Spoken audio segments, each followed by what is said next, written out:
दूर रहने से रिश्ते नहीं टूटा करते, वक्त की धूल में लम्हे नहीं छूटा करते। लोग कहते हैं मेरा सपना टूट गया, टूटी नींद है मगर सपने नहीं टूटा करते।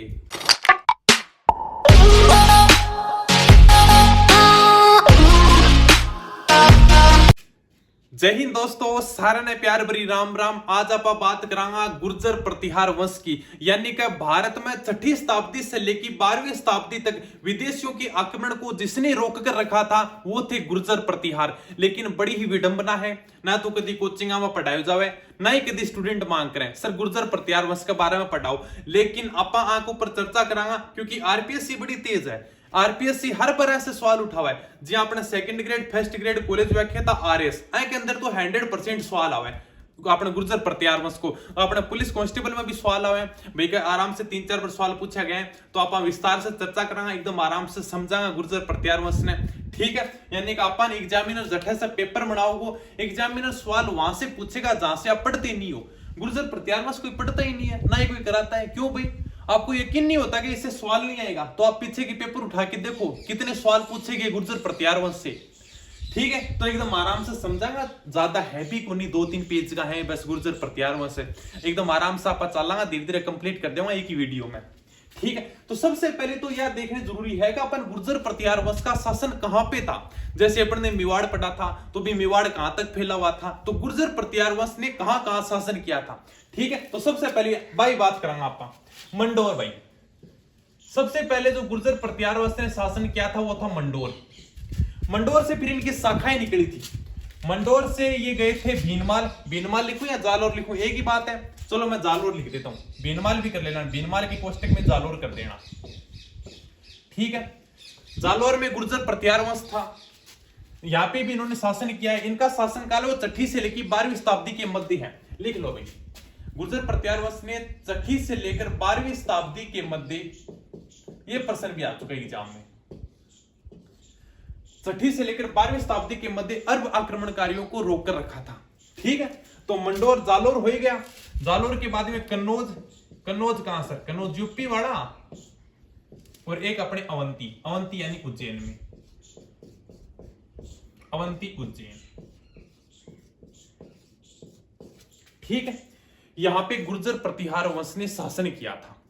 मंडोर से ही निकले थे, मंडोर से जालोर, कन्नौज, अवंती, उज्जैन में। ठीक है, मोनोत्नेसी ये कहता है कि गुर्जर प्रतिहार वंश की 26 शाखाएं थी। ये भी प्रश्न एग्जाम में आ गया, यानी कि मोनोत्नेसी के अनुसार गुर्जर प्रतिहार वंश की कितनी शाखाएं थी? 26 शाखाएं थी। किसके अनुसार भाई? 26 शाखाएं थी।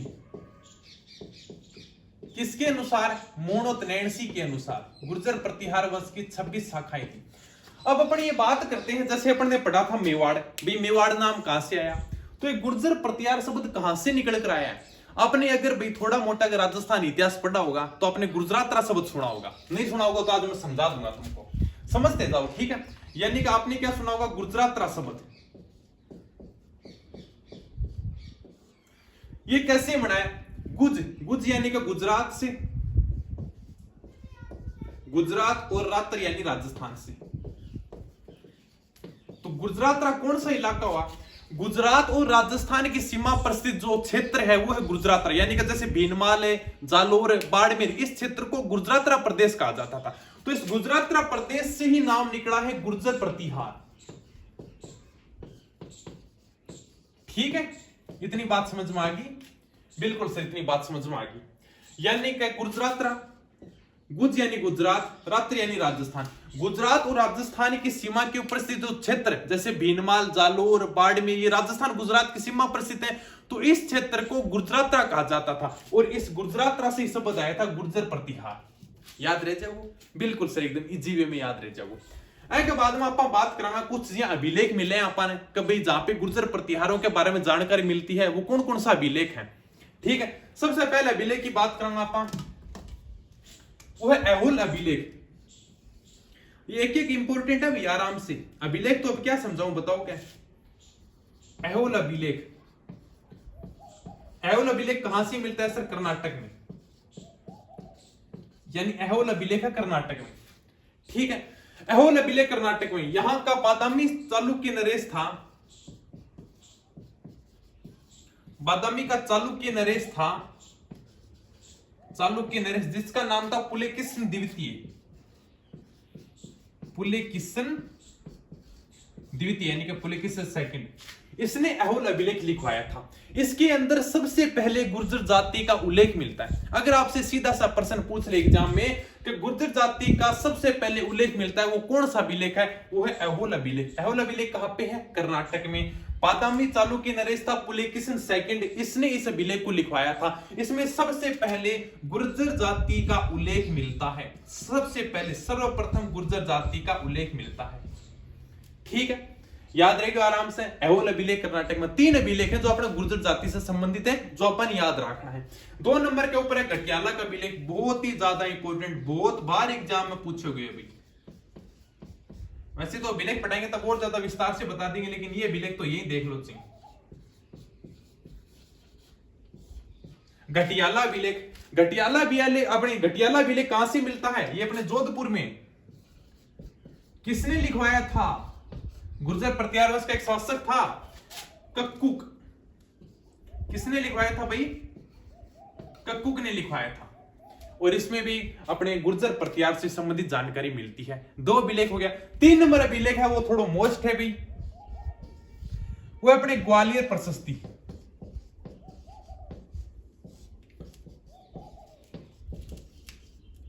ग्वालियर प्रशस्ति, ग्वालियर प्रशस्ति किसने लिखवाई थी? अपने जो मिहिर भोज हैं, जिसको भोज प्रथम भी कहते हैं, उन्होंने लिखवाई थी। मिहिर भोज कह दो या इनको कई जगह आपको भोज प्रथम भी मिलेगा, इन्होंने प्रशस्ति लिखवाई थी। ठीक है, ग्वालियर प्रशस्ति किसने लिखवाई थी? मिहिर भोज या भोज प्रथम ने लिखवाई थी। वही अपने गुर्जर प्रतिहार से संबंधित जानकारी देती है। तिथि विहीन है, यानी इसकी कोई तिथि नहीं कि कब मिली थी, कहीं मतलब कब मिली थी, कोई इनकी जानकारी नहीं। तिथि वैसे याद मत रखना, लेकिन ये चीजें छोटी मोटी आप जरूर याद रख लेना। गुर्जर प्रतिहार कैसे शब्द पड़ा था? गुजरातरा, गुजरात यानी गुजरात और राजस्थान की सीमा पर से जो क्षेत्र है उसको गुजरातरा कहा जाता है। जो अपने भीनमाल, जालोर, बाड़मेर वाला इलाका है उसको गुजरातरा कहते हैं अपन। ठीक है, इसी से शब्द निकला था गुर्जर प्रतिहार। 6वीं से 12वीं शताब्दी तक इनका शासनकाल रहा था भारत में। इन्होंने अरब आक्रमणकारियों को रोक कर रखा था। ठीक है सर। 26 शाखाएं बताता है मोनोत्रेणसी, ये एग्जाम में प्रश्न पूछा जा चुका है। इसके बाद में 3 अभिलेख, तीनों अभिलेख बहुत ही ज्यादा मोस्ट। अहोल अभिलेख है वो कर्नाटक में। बादामी का चालुक्य नरेश था पुलकेशिन द्वितीय, इसने इसको लिखवाया था। इसमें सबसे पहले गुर्जर जाति का उल्लेख मिलता है। 2 नंबर पे गटियाला अभिलेख, गटियाला अभिलेख वो जोधपुर में मिलता है। जो अपने गुर्जर प्रतिहार वंश का एक शासक था कक्कुक, उसने लिखवाया था। ठीक है, और 3 नंबर है वो ग्वालियर प्रशस्ति, ये अपने मिहिर भोज या भोज प्रथम ने लिखवाई थी। अब जैसे अपने को खूब ऐसे जानकारी मिलेगी, वैसे गुर्जर प्रतिहार है वो कौन सी जाति से संबंधित थे। भाई एग्जाम में प्रश्न भी आ चुका है कि गुर्जर जो अपने प्रतिहार है वो कौन सी जाति से थे, यानी कि ऑप्शन में दे रखे थे अपने ब्राह्मण, क्षत्रिय, वैश्य, शूद्र, तो वैसे क्षत्रिय थे ऑप्शन में। ठीक है भाई, अगर आपने ऑप्शन पूछ भी जा चुके एग्जाम का महीना जाए के अंदर अपना क्षत्रिय माना गया है। और वैसे अपने आप खुद को ये कहते हैं कि हम तो भगवान लक्ष्मण के वंशज हैं, यानी भगवान श्री राम के भाई थे लक्ष्मण, उनके वंशज हैं। प्रतिहार, प्रतिहार का अर्थ होता है चारों ओर से रक्षा करने वाला। ये खुद को कहते हैं हम तो लक्ष्मण के वंशज हैं। ठीक है, खुद को क्या कहते हैं कि हम तो खुद लक्ष्मण के वंशज हैं। वैसे खूब सारे कोई कहता है इनको अग्निकुंड से इनकी उत्पत्ति हुई है, कोई कहता है विदेशियों से उत्पत्ति हुई गुर्जर प्रतिहारों की। सबके अलग अलग मत है। इतना मत याद रखना, नहीं तो कोई एग्जाम में आज तक पूछा गया, नहीं कभी पूछा जाएगा। इतना ज्यादा डीपली जाओगे, 2-3 पेज के हैं, आराम से करा दूंगा, उसके बाद तुम्हारे जाएगा ही नहीं। अगर विश्वास नहीं होता तो आप पुराने पेपर उठा के देख लेना। एक भी अगर प्रश्न बाहर मिल जाएगा, सर आपने ये नहीं बताया, ये एग्जाम में पूछा गया है गुर्जर प्रतिहारों से संबंधित। ठीक है, तो आराम समझ रहे, यानी प्रतिहार का अर्थ होता है चारों ओर से रक्षा करने वाले, यानी कि द्वारपाल की भूमिका निभाते थे ये 6वीं से लेकर 12वीं शताब्दी के मध्य, जिन्होंने अरब आक्रमणकारियों को रोक कर रखा था, यानी उधर से आने नहीं दिया था। अरब आक्रमणकारी यानी कि जो अरब से आते थे, जैसे बाबर आया था, ये अपने बाबर, अकबर, ये जैसे मोहम्मद गजनवी, ये भारत में क्यों आते थे भाई? इनको क्या जरूरत थी भारत में आने की भाई? उधर उनके देश नहीं था क्या? उधर देश तो है, उधर पेट्रोल है, लेकिन खाने पीने का सामान नहीं है। उधर ड्राई फ्रूट खूब होते हैं, लेकिन इधर खाने पीने का सामान नहीं है। और इधर अपने भारत सर्वगुण संपन्न, ये कहते हैं कि सर्वगुण संपन्न यानी कि हर गुण में संपन्न। जैसे इधर बारिश भी होती है, हर अनाज उगता है, हर किस्म, यानी कि भारत को तो सोने की चिड़िया कहा जाता था। तो इसलिए अरब आक्रमणकारी भारत पर आक्रमण करने के लिए आते थे, लेकिन इन्होंने 6वीं से लेकर 12वीं शताब्दी तक उन आक्रमणकारियों को रोक कर रखा था। ठीक है, आराम से याद होगी। अब आप चल लांगा मंडोर, अपने मंडोर से शुरुआत करेंगे। मंडोर में कुछ नहीं है, बस एक अपने गुर्जर प्रत्यार वंश का कौन संस्थापक है, कौन आदि पुरुष है, कौन मूल पुरुष है। तो हरिश्चंद्र अपना पहला शासक पढ़ांगा, कुछ नहीं बस 5-6 शासक याद रखना है, फिर अपने गुर्जर प्रत्यार वंश है वो पूरा जाओगे। तो चलो भाई करते हैं साफ इसको। अब अपन बात करेंगे पहले शासक की। पहला शासक है हरिश्चंद्र, ठीक है। एक नंबर पे है हरिश्चंद्र।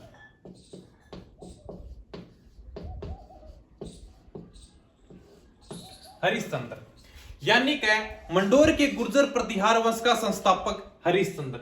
अगर सीधा भी पूछ ले कि गुर्जर प्रतिहार वंश का संस्थापक कौन था, तो भी हरिश्चंद्र ही था। यानी शाखाएं तो मंडोर से निकली थी। अरे भी मंडोर मिटा दिया क्या, एक मिनट रुको।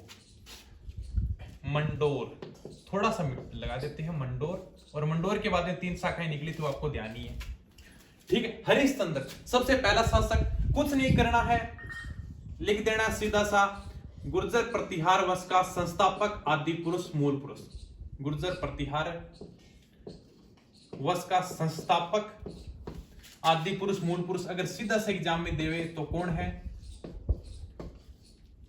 हरिश्चंद्र, ठीक है। संस्थापक कह दे, आदि पुरुष कह दे, मूल पुरुष कह दे, कौन था, हरिश्चंद्र। वैसे तो ये ब्राह्मण था, लेकिन अगर आपको एग्जाम में पूछ ले, एग्जाम में पूछा भी गया है कि यानी गुर्जर प्रतिहार वंश वो किस जाति से संबंधित थे, ब्राह्मण, क्षत्रिय, वैश्य, शूद्र, तो क्षत्रिय ही करके आना है, ध्यान में रखना। आप कहीं ब्राह्मण मत करके आ जाना, एग्जाम में पूछा गया प्रश्न आप उठा के देख सकते हो, ठीक है। तो गुर्जर प्रतिहार वंश का संस्थापक आदि पुरुष मूल पुरुष कौन है, हरिश्चंद्र, ठीक है। इनको क्या कहा गया है, इनका एक उपनाम मिलता है। उपनाम क्या है इनका, उपनाम मिलता है, इनका उपनाम है, नाम ही देखो मेरे खुद की याद बनी है, रोहिलहिद। रोहिलहिद नाम से किस गुर्जर प्रतिहार शासक को जाना जाता है, यह प्रश्न 2 बार आया एग्जाम में। कौन कौन से में आया है, एक तो आया कॉलेज व्याख्याता 2014 में आया, ठीक है, कॉलेज व्याख्याता कब कब आया, एक तो 2014 में पूछा गया है, फिर 2016 में दोबारा आरपीएससी ने रिपीट कर दिया। आरपीएससी ने कह रहे हो ना, कोचिंग वाले कराती नहीं गुर्जर प्रतिहार, लेकिन आरपीएससी प्रश्न पूछती है, देख लो। यानी कि प्रश्न ये पूछा गया कि रोहिलहिद नाम से किस गुर्जर प्रतिहार शासक को जाना जाता है, वो है हरिश्चंद्र। यानी कि अब सीधे से पूछ ले तो सबको याद है कि गुर्जर प्रतिहार वंश का संस्थापक कौन है, हरिश्चंद्र की 2 ही तो बातें हैं। एक तो संस्थापक तो वैसे ही कोई याद रख लेता है यार, संस्थापक कौन है, हरिश्चंद्र। अब कॉलेज व्याख्याता का एग्जाम है तो इनकी उपाधि पूछी गई, इनका उपनाम पूछा गया, इनको रोहिलहिद नाम से भी जाना जाता है। बस 2 ही बातें हैं। इसके बाद में इनकी जो वंशावली प्रारंभ होती है ना, वो रज्जिल से प्रारंभ होती है। यानी गुर्जर प्रतिहार का शासक था 3 नंबर का, जिसका नाम था रज्जिल। इसकी जो वंशावली प्रारंभ होती है ना, वो रज्जिल से प्रारंभ होती है। पहला शासक तो ये था, लेकिन तीसरी संतान थी वो रज्जिल थी। बस इतनी ध्यान रखनी, अगर पूछ ले भी गुर्जर प्रतिहार वंश की वंशावली कहां से प्रारंभ होती है, यानी कि लगातार वंश है वो रज्जिल से प्रारंभ होता है। इससे क्या होती है, वंशावली प्रारंभ होती है,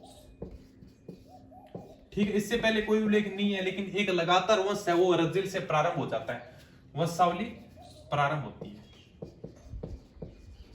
अगर सीधा सा एग्जाम में पूछ ले गुर्जर प्रतिहार वंश के किस शासक से वंशावली प्रारंभ होती है, तो वो है रज्जिल, ठीक है। 2 शासक हो गया। तीसरा शासक है अपना नागभट्ट। ये भैया नागभट्ट प्रथम, इसके बाद में नागभट्ट सेकंड भी आएगा, अभी बताऊंगा, ध्यान रखना थोड़ा। 3 नंबर पे शासक है नागभट्ट प्रथम। यानी कि अपन ने पढ़ा था मंडोर के गुर्जर प्रतिहार वंश का संस्थापक था अपने हरिश्चंद्र।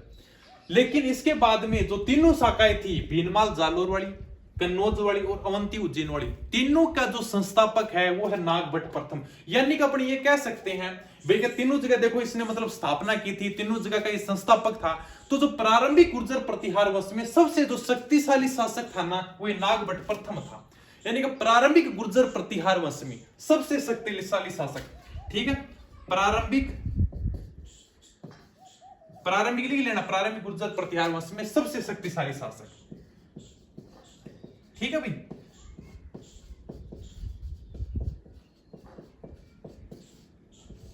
सबसे शक्तिशाली शासक कौन था, नागभट्ट प्रथम। प्रारंभिक गुर्जर प्रतिहार वंश में सबसे शक्तिशाली शासक था नागभट्ट प्रथम। इसके दरबार को नागावलोक का दरबार कहा जाता है। क्या कहा जाता है इसके दरबार को, यानी इसके दरबार को क्या कहा जाता है, इसके दरबार को कहा जाता है नागावलोक का दरबार, नागावलोक।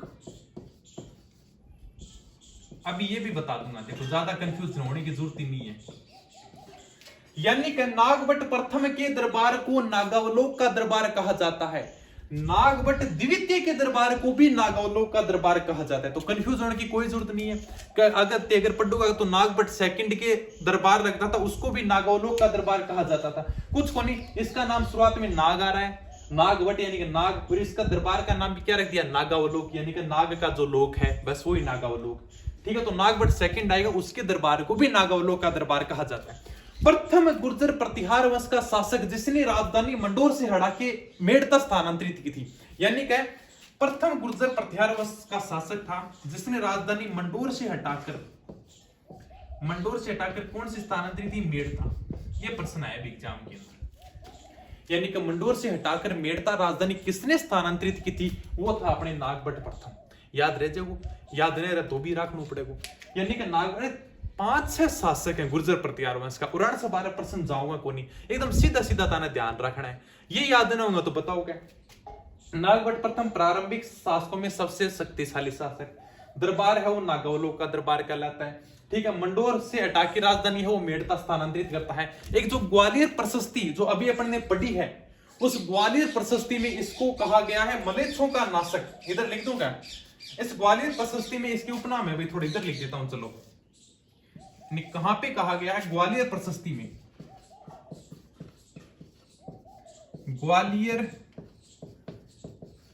ग्वालियर प्रशस्ति में इसके 2 उपनाम मिलते हैं नागभट्ट प्रथम के। कौन कौन से नाम है, एक तो इसको कहा जाता है मलेच्छों का नाशक, यानी क्या कहा जाता है, मलेच्छों का नाशक, मलेच्छों का नाश करने वाला। और एक इसको कहा जाता है नारायण का अवतार, क्या आप तो नारायण के अवतार हो।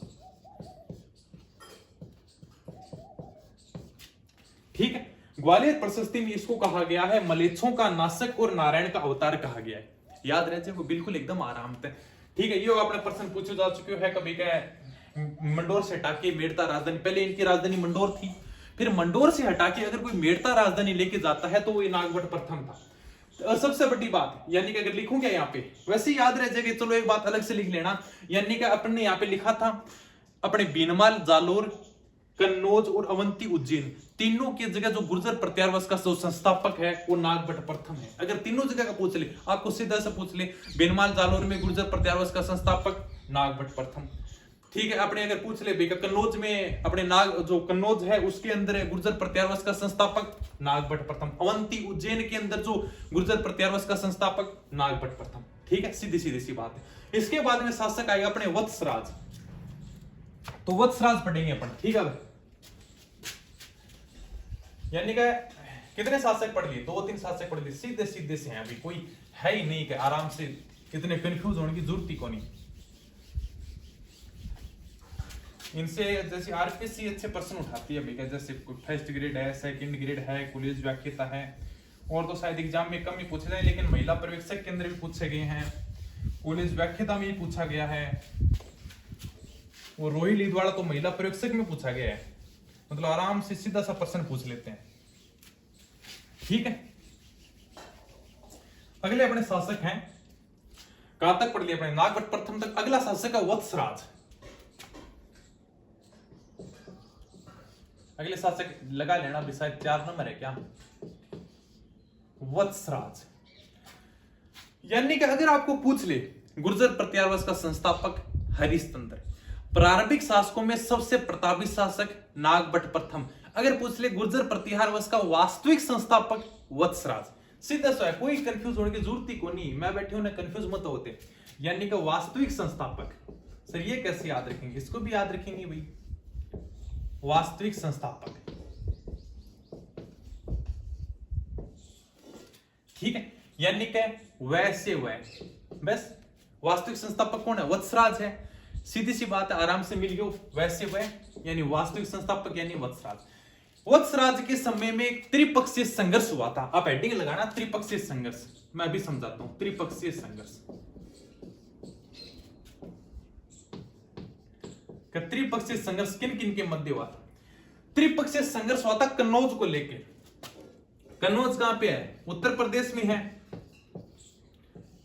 इस कन्नौज को लेकर 3 शासक भिड़ेंगे भाई। कौन कौन भिड़ेंगे, एक तो अपने बंगाल में किसका शासन था? पाल वंश का। तो बंगाल से तो है पाल वंश, ऐसे ही लगाना, ऐसे मैंने नोट्स बना रखे हैं, बंगाल का पाल वंश। वैसे इंडियन हिस्ट्री में ज्यादा अच्छे से कराते हैं, जब मोड अपनी इंडियन हिस्ट्री होती है ना उसमें। बंगाल का है पाल वंश। दक्षिण भारत में किनका शासन था? राष्ट्रकूटों का। अपने दक्षिण भारत से कौन है? राष्ट्रकूट। और अपने उत्तर पश्चिम भारत में किनका शासन है? गुर्जर प्रतिहारों का, जो अपने राजस्थान में पश्चिमी क्षेत्र में है। तो अपने राजस्थान कहां है? भारत के उत्तर पश्चिम में है। तो उत्तर पश्चिम में किनका है? गुर्जर प्रतिहारों का। गुर्जर प्रतिहार। अब इस कन्नौज को लेकर ये तीनों शासक आपस में लड़ रहे हैं। इधर तो बंगाल का पालवंश कहता है कि कन्नौज पे अधिकार मेरा है, इधर दक्षिण भारत में राष्ट्रकूट कहता है कि कन्नौज पे अधिकार तो मेरा है। इधर अपने कन्नौज के कन्नौज के नहीं, अपने उत्तर पश्चिम भारत वाले जो गुर्जर प्रतिहार है वो कहते हैं कि कन्नौज तो हमारा है। इस बात को लेकर वत्सराज के काल में तीनों के अंदर लड़ाई होगी। वत्सराज भी पराक्रमी शासक था। अब इसने क्या किया? बंगाल का पालवंश का था धर्मपाल, इस धर्मपाल को पराजित कर दिया। यानी कि कन्नौज को लेकर लगभग 100 साल तक युद्ध चला था। यानी कि कन्नौज को लेकर तीनों के मध्य वापिस कोई एक बार कोई बंगाल का बन जाता था, कोई अपने राष्ट्रकूट बन जाते थे, कभी वापिस गुर्जर प्रतिहार शासन कर लेते थे। ऐसे कुल मिला के इसके मतलब कन्नौज पर अधिकार करने के लिए 100 वर्ष तक संघर्ष चला था। तीनों के मध्य लड़ाई चलती रहती थी, यानी लड़ाई कभी खत्म ही नहीं हुई थी इनके मध्य। 100 साल तक संघर्ष चला था।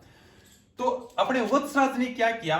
बंगाल के पालवंश के धर्मपाल को पराजित किया और कन्नौज का था इंद्रायुध, कन्नौज का शासक था जिसका नाम था इंद्रायुध, इसको पराजित किया और कन्नौज के ऊपर अधिकार कर लिया।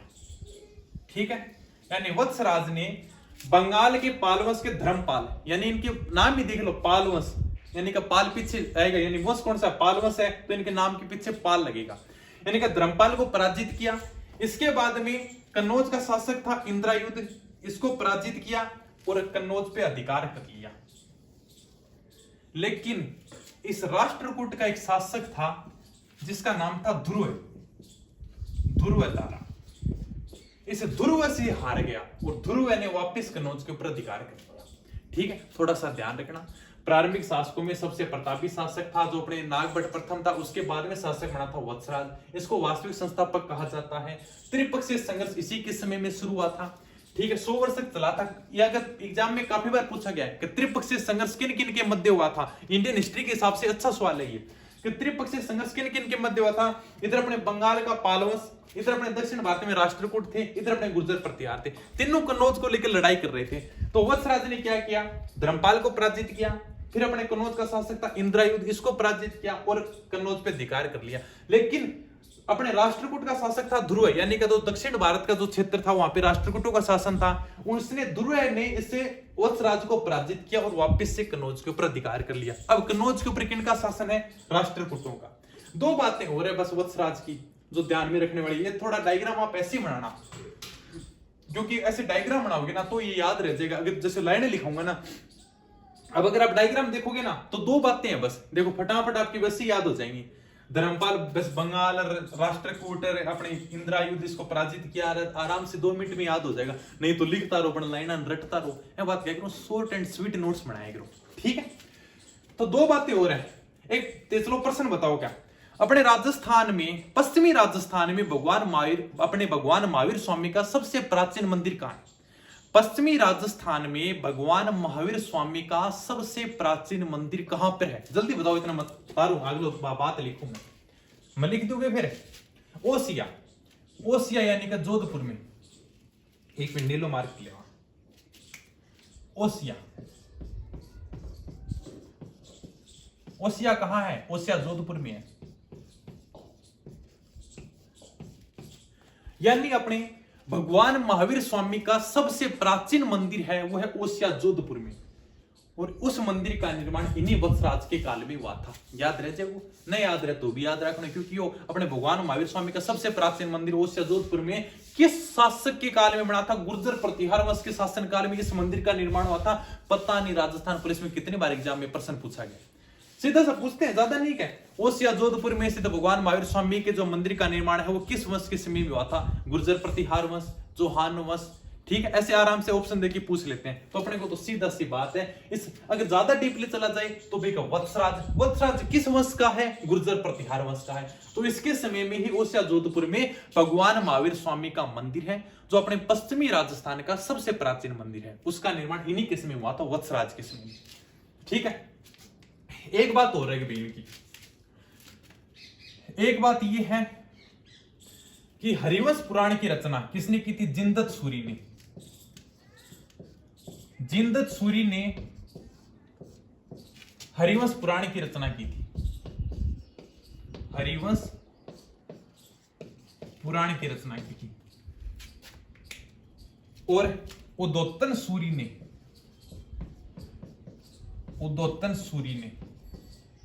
सूरी किस में आते हैं? जैन होते हैं सूरी। उद्योतन सूरी ने कुवल्य माला नामक ग्रंथ की रचना की थी। कुवल्य माला नामक ग्रंथ की रचना की थी। तो सूरी होते हैं, वो जैन होते हैं। अब देख लो, भगवान महावीर स्वामी अपने जैन जो मंदिर बन रहा है पश्चिमी राजस्थान में, सबसे प्राचीन मंदिर है, उन्हीं के समय जिनदत्त सूरी ने हरिवंश पुराण की रचना की थी और उद्योतन सूरी ने कुवल्य माला नामक ग्रंथ की रचना की थी। ये ग्रंथ की रचना भी इन्हीं वत्सराज के शासनकाल में हुई है। ठीक है भाई, अगला शासक है नागभट्ट द्वितीय। नागभट्ट द्वितीय की दो बातें हैं, यही समझा देता हूं, इसके बाद फिर मिटाएंगे। ठीक है, इसके बाद में कुछ नहीं है, बस नागभट्ट द्वितीय के बाद में एक दो हो रहा है, मीर भोज है, फिर अपने महेंद्र पाल प्रथम है। बस ज्यादा घबराने की कहीं जरूरत नहीं, आराम से गुर्जर प्रतिहार बस कंप्लीट हो जाएगा। फिर आप एक जो एग्जाम में प्रश्न आए उठा के देखना, अगर उनसे बाहर मिल जाए तो मेरे को बताना कि सर आपने ये नहीं कराया, ये प्रश्न आया हुआ एग्जाम में। ठीक है, हाँ, इसके बाद में कहां तक आगे? चलो अगला शासक वैसे ही लिख देते हैं भाई। नागभट्ट प्रथम अपने ने पढ़ा था, इसके बाद में है नागभट्ट द्वितीय। इसकी भी दो बातें हैं। नागभट्ट सेकंड, नागभट्ट फर्स्ट पढ़ लिया था अपने। ये अपने अगला शासक है नागभट्ट द्वितीय। इसने वापस से कनौज के ऊपर अधिकार कर लिया और कनौज को अपनी राजधानी बनाया। ठीक है, किसने अधिकार किया था? यानी कि राष्ट्रकूट के शासक ध्रुव ने वत्सराज को पराजित कर दिया था और कनौज के ऊपर अधिकार कर लिया था। लेकिन वापस से नागभट्ट सेकंड जब बना तो इसने वापस से कनौज के ऊपर अधिकार कर लिया। तो सबसे पहली बात तो यही है, यानी कि कनौज को वापस जीता। ठीक है, कनौज को वापस जीत कर क्या बनाता? राजधानी बनाता है। तो ये तो सीधी सी बात है, कनौज को जीतकर राजधानी बनाता है। लेकिन जिस इसने मतलब कनौज को जीतने के बाद में एक उपाधि धारण की थी और उपाधि पूछ ली महिला पर्यवेक्षक 2015 के पेपर में। क्या पूछा था? यानी कि कनौज को जीतने के बाद में जिस बंदे ने उपाधि धारण की थी वो थी परम भट्टारक महाराजा धीराज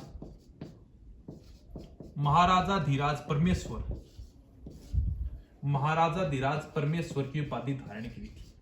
ठीक है भाई, बोलो नीचे झुकना पड़ा है। अब देखो, मैं झुकेगा नहीं, झुकना पड़ा है भाई। क्या वो डायलॉग तो मैं झुकेगा नहीं है, लेकिन झुकना पड़ा है। स्टूडेंट ना खातर झुकना पड़ा, लिखान खातर झुकना पड़ा। ठीक है, नागभट्ट सेकंड यानी कि कनौज को राजधानी बनाता है। ठीक है, यानी कि वापस से कनौज जीत लेता है और कनौज को राजधानी बनाता है। इसके बाद में परम भट्टारक महाराजा धीराज परमेश्वर की उपाधि धारण करता है। ये प्रश्न एग्जाम में पूछा गया। एग्जाम में प्रश्न किस प्रकार से आया है? कनौज को जीतने के बाद में किस गुर्जर प्रतिहार वंश ने परम भट्टारक महाराजा धीराज परमेश्वर की उपाधि धारण की थी? नागभट्ट सेकंड। ऐसे शानदार प्रश्न उठाती है आरपीएससी, है ना। और फिर लगता है कोई और, अरे यार ये क्या पूछ लिया, पता नहीं, आउट ऑफ सिलेबस आ गया। आउट ऑफ सिलेबस नहीं है, बहुत शानदार प्रश्न है। 5-6 शासक हैं, अगर ये याद नहीं होंगे तो फिर बताओ क्या? कि फिर तो सिलेक्शन चाहिए, नौकरी चाहिए तो फिर पेंशन चाहिए, नहीं थोड़ी मिल लगी। 5-6 राजा याद होंगे को नहीं क्या? ठीक है ना। तो ये बात खातिर देखो, मेहनत तो अपन करनी पड़ेगी। ठीक है, नींद टूट सके लेकिन सपना मत टूटने दियो, है ना। तो खातर अपन मेहनत करनी है। तो अगर आपको जो भी सपनों है, नींद खुल जाएगा कोई बात को नहीं, लेकिन सपनों नहीं टूटना चाहिए। अगर आप मेहनत करोगा तो इसी कोई बड़ी बात को नहीं है। वही कंपटीशन है, वही अपना महाराणा प्रताप है, वही पढ़ी की पहली नौकरी ला गया है, वही ते पढ़ोगा। तो कोई अलग तो आ रहे को नहीं, और जो नौकरी ला गया वो कोई दूसरी धरती तो उतरिया को नहीं है, वह भी यही धरती का प्राणी है। बस फर्क इतना है कि वरना मेहनत करी है, वरना पढ़ाई करी है। अगर ते भी मेहनत करोगा तो ते भी नौकरी लाग जाओगा। ठीक है, तो नागभट्ट सेकंड तक पढ़ लिया। अगर आप शासक पढ़ेंगे अपना मिहिर भोज प्रथम, जिसको भोज प्रथम भी कहा जाता है या मिहिर भोज प्रथम भी कहा जाता है। ग्वालियर प्रशासित उनके बारे में बताई दी मैंने। चलो भैया साफ करो। मैं अगला शासक है अपने भोज प्रथम। मिहिर भोज कहते हो या भोज प्रथम एक ही बात है, यानी कि मिहिर भोज या फिर भोज प्रथम, कुछ भी लिख लेना, ठीक है भाई। इनके पिता का नाम था रामभद्र, यानी कि रामभद्र के पुत्र थे। पिता का नाम क्या था इनके? रामभद्र। अरब यात्री सुलेमान इन्हीं के समय में भारत आया था। कौन आया था? अरब यात्री, जिसके कुछ एक दो डायलॉग हैं वो अपने को ध्यान में रखने हैं। अरब यात्री, अरब का एक यात्री था सुलेमान, वो इन्हीं मिहिर भोज के समय में भारत आया था। इस सुलेमान ने क्या कहा था कि मिहिर भोज तो है वो भारत का सबसे शक्तिशाली शासक है। इसको कहा था कि भारत का सबसे शक्तिशाली शासक है। किसने कहा था? अरब यात्री सुलेमान ने कहा था भारत का सबसे शक्तिशाली शासक।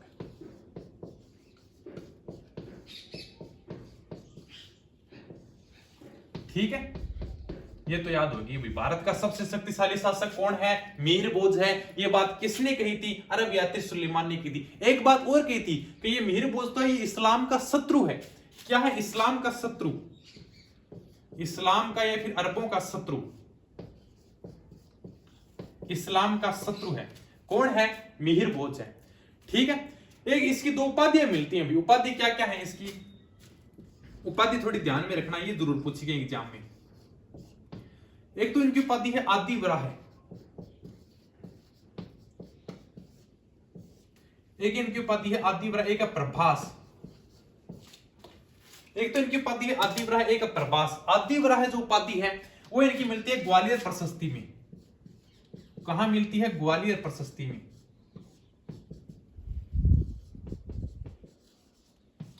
और ये जब प्रभास उपाधि है ये मिलती है इनके दौलतपुर अभिलेख में,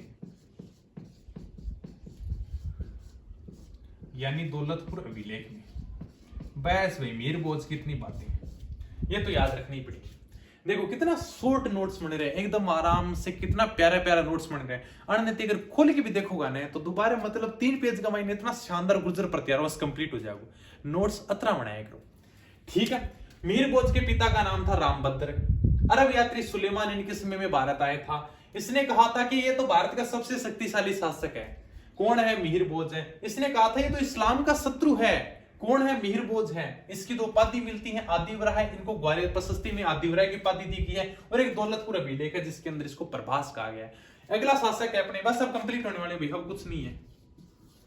अगला अपने शासक है वो है महेंद्रपाल प्रथम। महेंद्रपाल प्रथम। इस महेंद्रपाल प्रथम का एक दरबारी कवि था। इस महेंद्रपाल प्रथम का एक गुरु था जिसका नाम था राजशेखर। ये एग्जाम में पूछा गया है। राजशेखर किसके दरबारी कवि थे? राजशेखर किसके गुरु थे? वो इसी महेंद्रपाल प्रथम के गुरु थे, इसी के यानी कि दरबारी कवि भी थे और इनके गुरु भी थे। कौन थे? राजशेखर। इन्होंने 3-4 पुस्तकों की रचना की है, वो एकदम आराम से सीधी सीधी आने की जो पुस्तक है वो पूछे जाए, यानी राजशेखर ने पुस्तकों की रचना की है। कहीं आप ये मत कर देना कि महेंद्रपाल ने पुस्तकों की रचना की है। बस इसकी तो एक ही बात है कि महेंद्रपाल का दरबारी कवि और इनका गुरु था जिसका नाम था राजशेखर। इस राजशेखर ने जो पुस्तकों की रचना की है उसका नाम है कर्पूर मंजरी। कर्पूर मंजरी, काव्य मीमांसा, कर्पूर मंजरी काव्य मीमांसा, बाल रामायण, बाल भारत। लिख लेना, लिखो क्या? बाल रामायण, बाल रामायण और बाल भारत। बेस्ट भाई, इन पुस्तकों की रचना की महेंद्रपाल प्रथम की इतनी खास बात है। नोट्स बन गया अपना।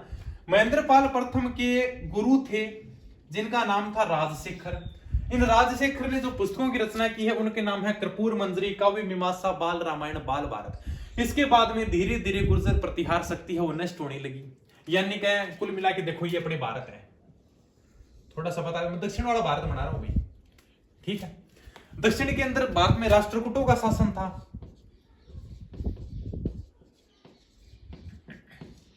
राष्ट्रकूटों का शासन था उस समय अपने गुर्जर प्रतिहार का शासक था जिसका नाम था राज्यपाल, ठीक है। और राष्ट्रकूटों के अंदर जो शासक था उसका नाम था कृष्ण तृतीय, कृष्ण थर्ड। अब क्या है कि उस समय गुर्जर प्रतिहार वंश का शासक था राज्यपाल, इधर था अपने राष्ट्रकूटों का शासन था कृष्ण तृतीय। कृष्ण तृतीय ने इस राज्यपाल के ऊपर आक्रमण किया। ठीक है, इधर से अपने 1018 ईस्वी के अंदर 1018 ईस्वी के अंदर मोहम्मद गजनवी ने आक्रमण किया था। ऐसे करके धीरे धीरे मतलब गुर्जर प्रतिहारों की शक्ति कम होती गई थी। भाई एकदम आराम से नष्ट हो जाएगी। इधर से राष्ट्रकूट आक्रमण कर रहे हैं, मतलब नीचे से तो राष्ट्रकूट मार रहे हैं और ऊपर से इधर वो मोहम्मद गजनवी आ गया। अब बेचारे कहां जाए गुर्जर प्रतिहार। तो इधर से मोहम्मद गजनवी ने 1018 ईस्वी में आक्रमण किया और इस राज्यपाल को पराजित कर दिया। इसके बाद में राज्यपाल का बेटा था त्रिलोचन। राज्यपाल का बेटा था त्रिलोचन। इस त्रिलोचन को भी पराजित कर दिया। इस त्रिलोचन ने अपनी राजधानी कन्नौज से हटाकर और बारी बना ली। बस एक ही खास बात है इसकी त्रिलोचन की। कहां पे लिखूं, नीचे लिखूं क्या? हाँ, त्रिलोचन ने अपनी राजधानी है वो कन्नौज से हटाकर, यानी कि इनका कन्नौज पे अधिकार था, लेकिन इधर वही संघर्ष चल रहा था बार बार में। तो राष्ट्रकूटों की कृष्ण तृतीय ने इस राज्यपाल के ऊपर आक्रमण किया। इधर से मोहम्मद गजनवी आ गया ऊपर से, इसने 1018 ईस्वी के अंदर राज्यपाल को पराजित किया। राज्यपाल के बेटे त्रिलोचन को पराजित किया मोहम्मद गजनवी ने। इसके बाद में त्रिलोचन ने अपनी राजधानी है वो कन्नौज से हटाकर बारी बना ली। यानी क्या राजधानी बना थी? बारी। कन्नौज से हटाकर अपनी राजधानी बारी बना ली। किसने बना ली थी? त्रिलोचन ने। और अंतिम जो शासक है गुर्जर प्रतिहार वंश का, उसका नाम है यशपाल। यशपाल, ये अपने गुर्जर प्रतिहार वंश पूरा। गुर्जर प्रतिहार वंश का अंतिम शासक है, उसका नाम है यशपाल। ठीक है, दिख रहा है कि नहीं भाई? दिख तो रहे हो, अगर नहीं दिख रहा तो लिख लेना। गुर्जर प्रतिहार वंश का अंतिम शासक है, उसका नाम है यशपाल। त्रिलोचन ने अपनी राजधानी कन्नौज से हटाकर अपनी राजधानी बारी बना ली थी, ये भी लिख लेना। अब इनके समय में थोड़ा सा आया था, अपने हिंसांग आया था भारत में हर्षवर्धन के काल में। तो दो बातें हैं वो मैं लिखा देता हूं, क्योंकि एग्जाम में हिंसांग के बारे में काफी पूछा जाता है, तो मैं इधर ही लिखा देता हूं भी। यानी कि हिंसांग है वो हर्षवर्धन के समय में भारत आया था 648 ईस्वी में। एक दो बातें ये गुर्जर प्रतिहार वंश आपका पूरा है। अब आप देखना कि एग्जाम में कैसे प्रश्न पूछे गए गुर्जर प्रतिहार वंश से। ठीक है, हिंसांग, अगली हेडिंग डालना हिंसांग। हिंसांग ये 648 ईस्वी के अंदर भारत आया था। कब आया था सर? 648 ईस्वी में। 648 ईस्वी में भारत आया था। उस समय भारत का शासक कौन था? हर्षवर्धन। यानी कि हर्षवर्धन के समय में ये भारत आया था। हर्षवर्धन के समय में हिंसांग भारत आया था। इसने एक पुस्तक लिखी थी, इसकी पुस्तक का नाम था CUK। इसकी पुस्तक का नाम था CUK। इसको कहा जाता है यात्रियों का राजकुमार। इसको भाई भ्रमण का बहुत ही ज्यादा शौक था, चीनी यात्री था ये। ठीक, इसने इसको कहा जाता है यात्रियों का राजकुमार, इसका उपनाम है यात्रियों का राजकुमार। अब ये घूमता घूमता कभी बीनमाल भी आया, और बीनमाल को इसने क्या कहा था, ये एग्जाम में पूछा गया है। घूमता घूमता कहां है? बीनमाल। बीनमाल कभी गुर्जर प्रतिहार वंश की राजधानी रही थी, तो इसने बीनमाल को क्या कहा था? बीनमाल को इसने कहा था पीलो मोलो। चीनी नाम है तो ऐसा ही रखूंगा। तो ठीक है, बीनमाल कभी घूमता घूमता है तो पूरा भारत भ्रमण के लिए आया था ये, तो कभी बीनमाल भी आया, तो बीनमाल को इसने कहा गया तो पीलो मोलो है क्या? अब पता नहीं, अब चीनी भाषा है, केस समझ में आवे तो वही बात है।